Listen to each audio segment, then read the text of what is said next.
O Portugal Democrático foi criado nos anos 50 pelos exilados em São Paulo e com correspondência em outros lugares do mundo, aliás.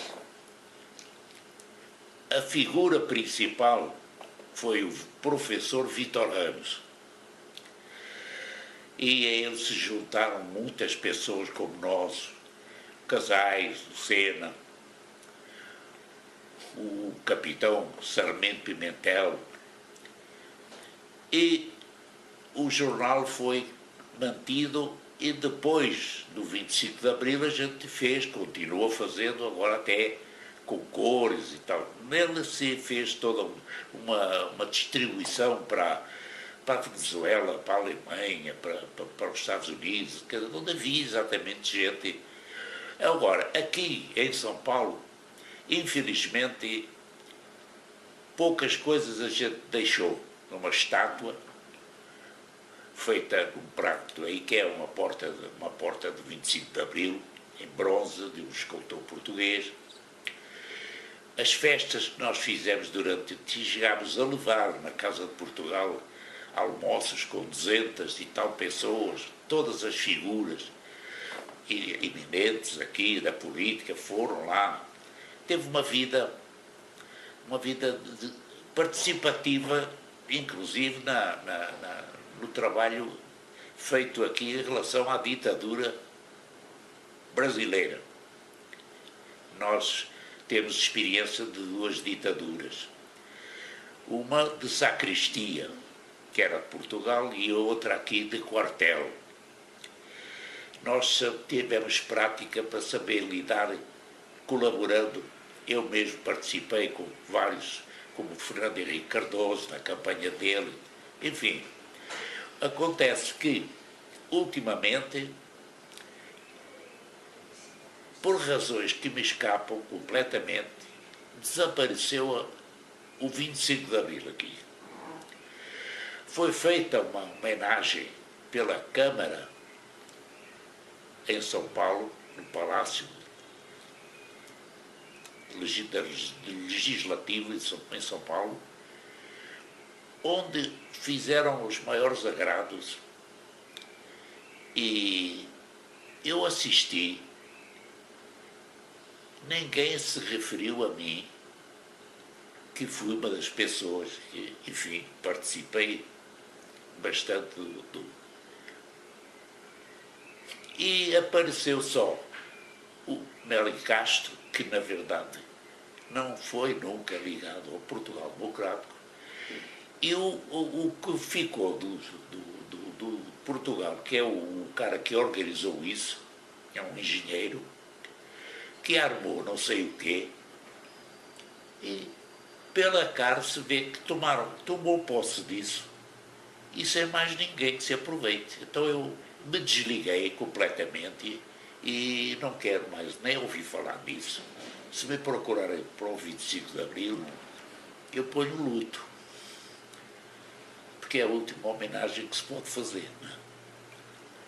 Mas a história toda está feita, ficou a coleção do jornal, em alguns lugares.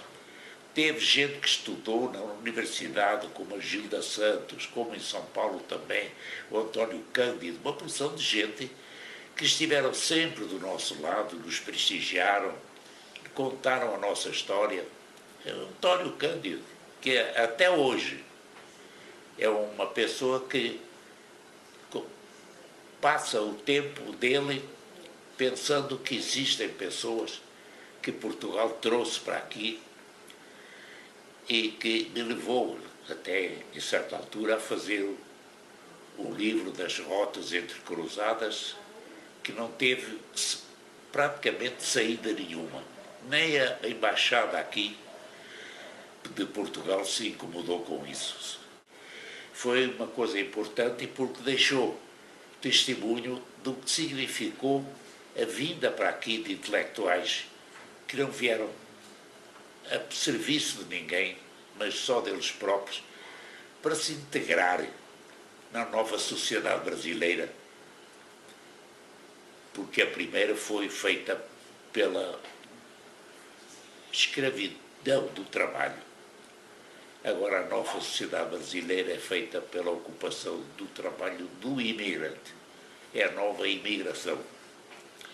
E o Brasil é realmente talvez o único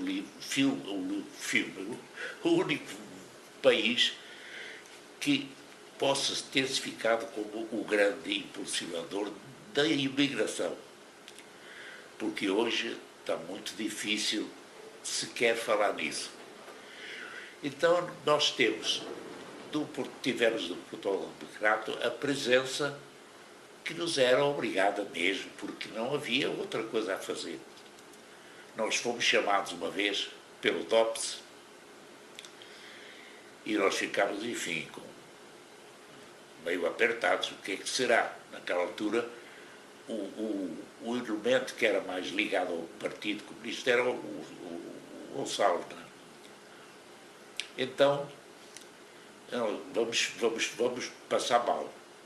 Então eles nos chamaram, fizeram um tipo de discurso dizendo, olha, vocês estão fazendo aqui no Brasil o único jornal comunista. A gente sabe disso. Mas olha, vocês são portugueses, não? Isso é uma coisa que faz a gente pensar que aqui, no fundo, parece que todos são filhos ou netos de portugueses. Quer dizer, a gente tem uma certa ternura por isso. Não, a gente não vai permitir avanço, a gente só pede uma coisa. Vocês não se liguem aos espanhóis. Porque os espanhóis são anarquistas. Então veem como é que esses caras tinham a cabeça também. Eu tenho o meu parte na participação do DOPS, é um camalhamaço assim. Estou recolhendo agora mais, que agora é só a gente querer e vem pela internet. Então, tudo exatamente o que ficou do nosso papel fica numa certa memória aí da literatura, no lugar da cultura, pouco no lugar da política, mas também aqui nós demos mostra de que, mesmo com o nosso amor, nós somos de um país com atraso político até hoje. Portugal está atrasado politicamente.